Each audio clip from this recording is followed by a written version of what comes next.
मैं पेन का मैं बचपन से ही एक्चुअली पहले होल्डर से लिखता था। इसके बाद फिर मैं पेन फाउंटेन पेन से लिखने लगा, तो वही शौक था। तो उस वक्त आर्थिक अभाव था तो अच्छे पेन नहीं खरीद सकता था। इसके बाद अभी 15-20 साल से हमने पेनों का कलेक्शन किया, तो तकरीबन हमारे पास बहुत अच्छे अच्छे पेन हैं। जैसे कुछ ऐतिहासिक पेन भी हैं, जैसे ये मार्क ट्वेन जिससे लिखते थे, कॉकलन डुआफील्ड, और विंस्टन चर्चिल जिससे लिखते थे, कॉनवे स्टुअर्ट, और भी तमाम जो संधियाँ होती हैं। मोबिलान का पेन है 149, तकरीबन संधियाँ होती हैं, लोग उससे सिग्नेचर करते हैं। वो विदेशों में भी इसकी बहुत लोकप्रियता है। और मैं समझता हूँ देश के और विदेश के जितने भी गणमान्य बड़े बड़े नेता लोग आते हैं तो शायद वो मोबिलान के पेन को ही ज़्यादा प्रेफर करते हैं, पसंद करते हैं, वो भी 149।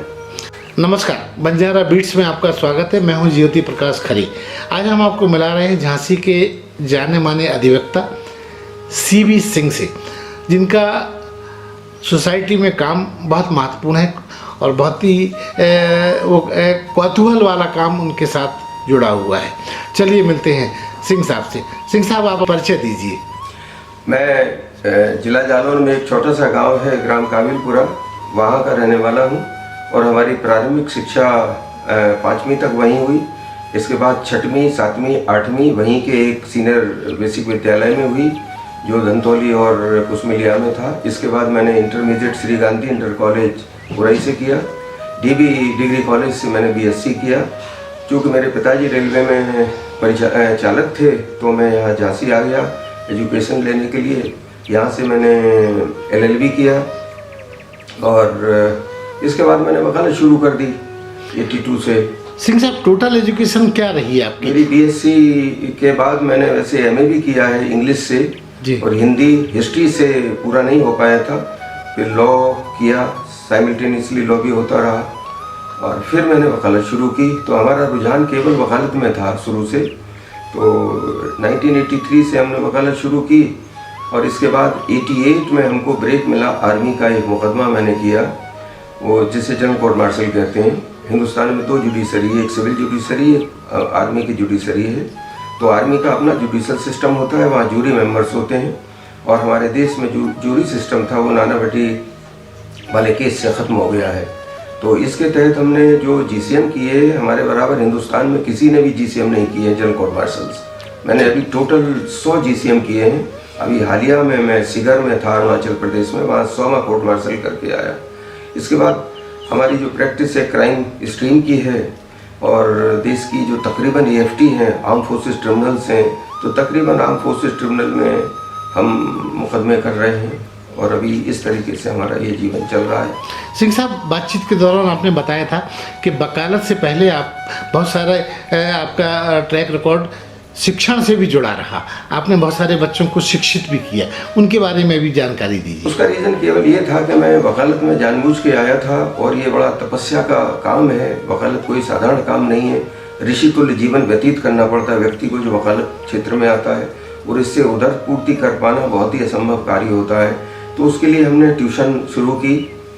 मैं BSc केमिस्ट्री के स्टूडेंट्स को ऑर्गेनिक केमिस्ट्री पढ़ाता था, MA के छात्रों को अंग्रेज़ी पढ़ाता था, MA इंग्लिश से जो पढ़ रहे थे, और बाकी बहुत सारे ट्यूशन्स थे जो इंटरमीडिएट के भी थे, BA के भी थे। इस तरह से जीविकोपार्जन के लिए और धनार्जन के लिए हमारा एक ही रास्ता था, ट्यूशन, क्योंकि वकालत से उतना धन नहीं मिलता था। मैं श्री नवीन कंचन साहब के साथ कुछ वर्ष तक रहा, 1 वर्ष तक। इसके बाद मैंने अपना वकालत का कार्य अपना आरंभ किया। लेकिन मेरा पार ज़्यादातर हमारा जो खर्चे हैं, व्यय का जो था मद, वो केवल ट्यूशन था। ट्यूशन से हमें अभी भी लगाव है। जो हमारे पास लड़के सीखते हैं वकालत, हम उनको पढ़ाने में बहुत गौरव समझते हैं। सिंह साहब, आपका एक पक्ष लेखन का भी है जो ज़्यादातर आप गुपचुप तरीके से उसको सहेज के रखे हुए हैं। उसके बारे में भी हमारे दर्शकों को बताइए। लेखन के बारे में ऐसा है कि हमारे जो पितामह थे, शुरू से हम पर संस्कार रहे और धार्मिक संस्कार, धर्मपरायण, बहुत ज़रूरत से ज़्यादा वो धर्मपरायण थे। तो गीता, महाभारत, उपनिषद, शास्त्र आदि का जो हमारे घर में संचय था हमारे पितामह का, तो वो पढ़ने से लगा हुआ। इसके बाद मैंने लिखने का शौक़ है तो मैंने रामचरितमानस पर, रामायण पर, गीता पर, विधि सम्मत तमाम व्यवस्थाओं पर हमने काफ़ी लिखा है। आर्मी का ट्रायल कैसे होता है इस पर एक पूरी पांडुलिपि हमारी लिखी हुई है। हमारे साथ हमारे एक जूनियर थे, रिटायर्ड डिस्ट्रिक्ट सेशन जज झांसी से थे, श्री JVN जायसवाल साहब, वो गोलोकवासी हो गए हैं। तो उनकी प्रेरणा से हमने आर्मी के ऊपर काम किया था, नहीं तो उसे हम पब्लिश करने का प्रयास भी करते। तो काफ़ी लिखा है, मैं लिखता हूँ, निरंतरता बनाए हूँ, जब मेरे पास वक्त होता तो लिखता हूँ। सिंह साहब, जो आपकी पांडुलिपियाँ हैं, जैसा कि आपने हमको भी दिखाया, कि आप चाहेंगे कि आने वाले कल में उनको एक विधिवत पुस्तक के रूप में लाया जाए ताकि नई पीढ़ी को उससे लाभ मिले? अभी ऐसा विचार तो नहीं है, केवल मैं स्वांता सुखाय लिखता हूँ और सभी विषयों पर लिखता हूँ, चाहे वो हिस्ट्री हो, धर्म हो, विधि हो, हर विधा पर लिखने का ऐसा प्रयास करता हूँ। हाँ, अगर कभी ऐसा दिमाग में आया तो मैं उसे प्रकाशित करने का विचार करूँगा। वैसे अभी हमारी कोई योजना नहीं है। स्वांता सुखाय लिखता हूँ, वकालत के पेशे के अलावा जो वक्त मिलता है उसमें लेखन का अपना शौक पूरा करता हूँ। सिंह साहब, वकालत तो आपका पैशन है, एक जीविकोपार्जन का माध्यम है। इसके अलावा आपके ऐसे कौन से शौक हैं जो लोगों को पता ही नहीं? एक तो हम शुरू से हमें म्यूज़िक का शौक़ है और म्यूज़िक के साथ साथ हम ये देखते थे कि हमारी सोसाइटी में जो सिविल सोसाइटी है उसमें आर्मी की गरिमा निरंतर गिरती चली आ रही थी। सिविलियन ही नहीं समझता है, जब भी कभी कोई आर्मी का कोई व्यक्ति कलेक्ट्रेट में आता है या जुडिशरी या कोर्ट्स में आता है तो उसे उतना सम्मान की नज़र से मेरा ऐसा भाव आया कि नहीं मिल पाता उसे सम्मान। फौज को केवल वॉर के टाइम में उन्हें उतना सम्मान मिलता है जिसके सम्मान के वो समुचित अधिकारी होते हैं।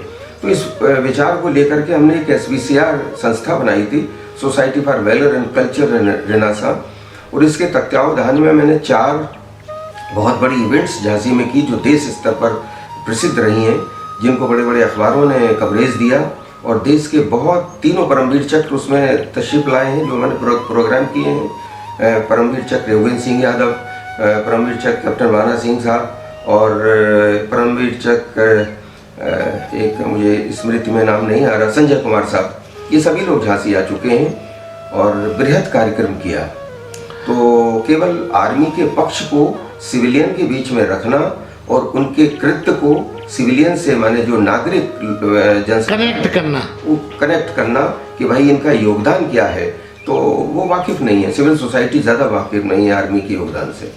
सिंह साहब, आपके कुछ ऐसे भी शौक हैं जो लुके छुपे हैं, जैसा कि बातचीत में आपने बताया कि आपको पेन से बड़ा लगाव है और आपके पास सैकड़ों पेन आपने संजो के रखे हैं, उसके बारे में भी आप हमारे दर्शकों को जानकारी दीजिए। हमारे पेन का मैं बचपन से ही एक्चुअली पहले होल्डर से लिखता था, इसके बाद फिर मैं पेन फाउंटेन पेन से लिखने लगा, तो वही शौक था। तो उस वक्त आर्थिक अभाव था तो अच्छे पेन नहीं खरीद सकता था। इसके बाद अभी 15-20 साल से हमने पेनों का कलेक्शन किया, तो तकरीबन हमारे पास बहुत अच्छे पेन हैं। जैसे कुछ ऐतिहासिक पेन भी हैं, जैसे ये मार्क ट्वेन जिससे लिखते थे, कॉकलन डुआफील्ड, और विंस्टन चर्चिल जिससे लिखते थे, कॉन्वे स्टुअर्ट, और भी तमाम जो संधियाँ होती हैं, मोगलान का पेन है 149, तकरीबन संधियाँ होती हैं, लोग उससे सिग्नेचर करते हैं। वो विदेशों में भी इसकी बहुत लोकप्रियता है और मैं समझता हूँ देश के और विदेश के जितने भी गणमान्य बड़े बड़े नेता लोग आते हैं तो शायद वो मोगलान के पेन को ही ज़्यादा प्रेफर करते हैं, पसंद करते हैं, वो भी 149।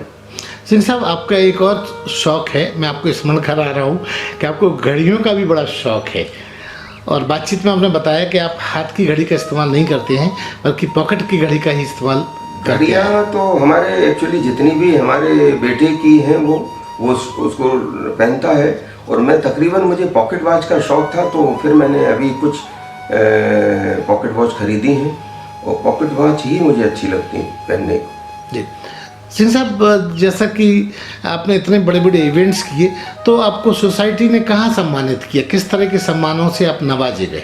देखिए, मैं अगर हमारा जीवन का अगर भाव देख लें तो गीता का एक श्लोक है 12वें अध्याय का, समा शत्रु च मित्रे च तथा मान्यवा शीतोष्ण सुख दुखेषु समासंग विवर्जिता।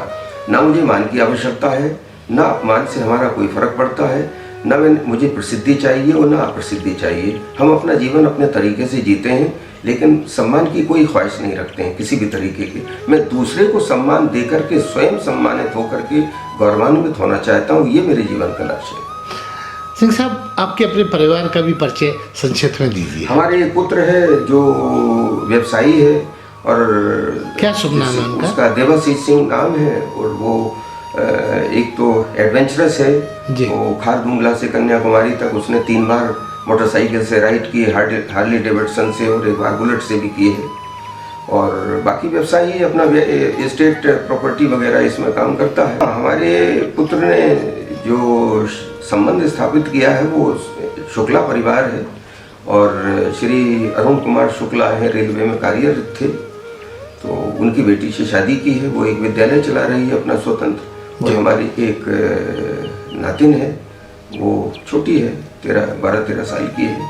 और एक हमारा भाई रेलवे में गार्ड है जी। वो यहीं हमारे पास ही रहते हैं। एक भाई हमारा छोटा है, वो वकालत करता है जी। तो हम 3 भाई हैं, और एक बहन है। बहन ने भी वकालत की है, और रजिस्ट्रेशन है उसका दिल्ली में, वो दिल्ली में रहती है, उसकी ससुराल ही दिल्ली है। और हमारी एक बेटी है जो MBA है, जिसकी शादी दिल्ली में हुई है। उनका क्या नाम है? उनका निहारिका सिंह नाम है। जी। और हमारी पत्नी बॉम्बे की हैं, वो भी गवर्नमेंट कॉलेज लॉ से उन्होंने लॉ किया है, और वो बहुभाषी हैं, और उनका योगदान हमारे जीवन में बहुत है। यहाँ तक कि हम कहें कि हमारे पूरे परिवार की वो शिल्पी हैं तो अतिशयोक्ति नहीं होगी। सिंह साहब, अगर आपसे अब जब आप सीनियर सिटीजन की तरह आपका जीवन चल रहा है, तो अगर 2 ख्वाहिश आपकी पूछी जाए जो आपको पूरी करने की अब इच्छा है जी, उसका चर्चा कीजिए। मैं एक ये विधि से संबंधित जो हमारा व्यवसाय है वकालत का, तो हम चाहते हैं कि जिस तरह एक पुस्तक है ऑटोबायोग्राफी फाली नरीमन साहब ने लिखी, बिफोर मेमोरी फेड्स करके पुस्तक है जी। और बड़ी अच्छी पुस्तक है। तो मैं ऐसी विधि सम्मत स्मृतियाँ और विधि व्यवसाय से जुड़ा हुआ कुछ काम करना चाहता हूँ, जो आने वाले न्यू कमर्स हैं हमारे कोर्ट में जो वकालत करने आते हैं। एक्चुअली लिटिगेशन का बहुत कठिन काम है। यहाँ पर जो लिटिगेशन के देखते हैं वकील लोग, उनकी आर्थिक स्थिति आरंभ में शुरू में बड़ा संघर्षपूर्ण कार्य रहता है। तो कुछ ऐसे टिप्स उनको लिखना, उनको प्रेरणा देना, या पढ़ करके वो प्रेरित हों और सर्वाइव करें। तो ऐसा कुछ एक पुस्तक के रूप में हम अपने अनुभव को शेयर करना चाहते हैं, इसकी हमारी ख्वाहिश है। दूसरी ख्वाहिश? और बाकी तो ख्वाहिश हमारी बस लेखन, जिस तरह से लिखते लिखते जीवन खत्म हो जाए। हम चाहते हैं कि अक्षर हमारे जीवन का है, और कब्र की जब जरूरत पड़ेगी तो हमारे यही कागज के पन्ने होना चाहिए। तो मैं लिखते लिखते जाना चाहता हूँ। सिंह साहब, ये मेरा शौक है। सिंह साहब, बंजारा बीट्स जो है वो एक ऐसा प्लेटफॉर्म है जो एकेडमिक इन्फॉर्मेशन देने वाला चैनल है। हम चाहेंगे कि युवा पीढ़ी को आप अपने मुखारबिन से कोई गरिमापूर्ण संदेश दीजिएगा। देखिए, कोई भी व्यवसाय हो, चाहे वकालत का हो या कोई भी व्यवसाय हो, इसमें पूरी तरह से व्यक्ति को समर्पण भाव से जुड़ना चाहिए। इत्फाकन किसी भी व्यवसाय में नहीं आना चाहिए। जैसे फर्ज करिए हम वकालत करते हैं, अगर कोई बच्चा वकालत में आता है तो पूरी शिद्दत के साथ, समर्पण के साथ, लगन के साथ, अनुशासन के साथ, अगर किसी के जीवन में अनुशासन, समर्पण का भाव और अध्ययनशीलता का भाव अगर उसमें है तो वो ज़रूर आगे बढ़ेगा। इसे कोई नहीं रोक सकता। आने वाली पीढ़ी को पढ़ना चाहिए, स्वाध्यायी होना चाहिए और आत्मसंयमी होना चाहिए, और अनुशासन में रह करके वो किसी भी कृत्य को कर सकते हैं। सफलता उनके कदम चूमेगी। सिंह साहब, जैसा कि जीवन में लोग धर्म से जुड़े होते हैं, अपने कर्म को धर्म से जोड़ के चलते हैं, आप भी बातचीत के दौरान आपने बताया कि आप किसी बड़ी संस्था से जुड़े हुए हैं, चित्रकूट की संस्था है, उसके बारे में संक्षिप्त में हमारे दर्शकों को बताइए। हमारे पूज्य गुरुदेव हैं कामतानाथ पीठाधीश्वर रामस्वरूप आचार्य जी, और उनसे मैं दीक्षित हूँ, दीक्षा ली है उनसे। और कामतानाथ जो पीठ है वो उसका मैं ट्रस्टी भी हूँ, और हमारे आराध्य देव साईं बाबा हैं, शिरडी के साईं बाबा। तो हमारे गुरुदेव की हमेशा प्रेरणा रहती है। तो उन्हीं की प्रेरणा से मैं तुलसीदास का जो ग्रंथ है विनय पत्रिका, उसको मैं भाष्य लिख रहा हूँ, टीका लिख रहा हूँ, आदि उस पर अपना काम कर रहा हूँ विनय पत्रिका। शोध परक काम कर रहे हैं आप। उसे शोध परक तो नहीं कह सकते, लेकिन हट करके ऐसी ना तो किसी ने कभी व्याख्या की होगी, और मेरी समझ में मैंने बहुत पढ़ा है विनय पत्रिका को, तमाम राइटर्स ने लिखा है, लेकिन मैं अपना स्वांता सुखाए अपने हिसाब से गुरुदेव की प्रेरणा से उसको मूर्त रूप दे रहा हूँ। बहुत अच्छी व्याख्या है, आप पढ़ेंगे पसंद करेंगे। और रामचरितमानस पर तो हमने बहुत लिखा है, लिखने का बहुत शौक है, हर प्रसंगों पर हमने लिखा है। और सुंदरकांड पर तो एक अद्भुत वर्णन है, बिल्कुल वैज्ञानिक परक वर्णन है सुंदरकांड के पूरे पर हमने जो लेख लिखे हैं। सिंह साहब, जैसा कि आपने बातचीत में बताया था कि आपका रुझान संगीत की तरफ भी है, तो उसके बारे में भी हमारे दर्शकों को जानकारी दीजिए। हाँ खरे साहब, हमारा संगीत के प्रति लगाव खासतौर से क्लासिकल म्यूजिक के प्रति है। तो हमारे जो पूज्य गुरुजी थे संगीत के, राजा छत्रपति सिंह जोदेव बिजना, फॉर्मर रूलर रहे बिजना के, तो उन्होंने मुझे तबला सिखाया। इसके बाद में तबले में प्रभाकर हूँ, और मुझे क्लासिकल संगीत सुनने का बहुत शौक है और सुनता हूँ। तो कभी गुनगुनाते भी हैं? नहीं, हमें गाना कुछ नहीं आता, लेकिन हमारे गुरुजियों राजा छत्रपति सिंह जोदेव ने जो हमको रागों के बारे में और म्यूज़िक के बारे में सिखाया है, तो अगर कोई राग कोई गा रहा है या बजा रहा है या कोई ताल बज रही है, तो हम ये बता सकते हैं कौन सी ताल है, कौन सा राग है। संगीत को बहुत सुना है, जबकि मैं जानता कुछ नहीं हूँ, लेकिन अगर राग की बारीकियों को आप जानते हैं, तुरंत बता दूंगा और गलती भी बता दूंगा कि राग गलत बज रहा है। ठीक।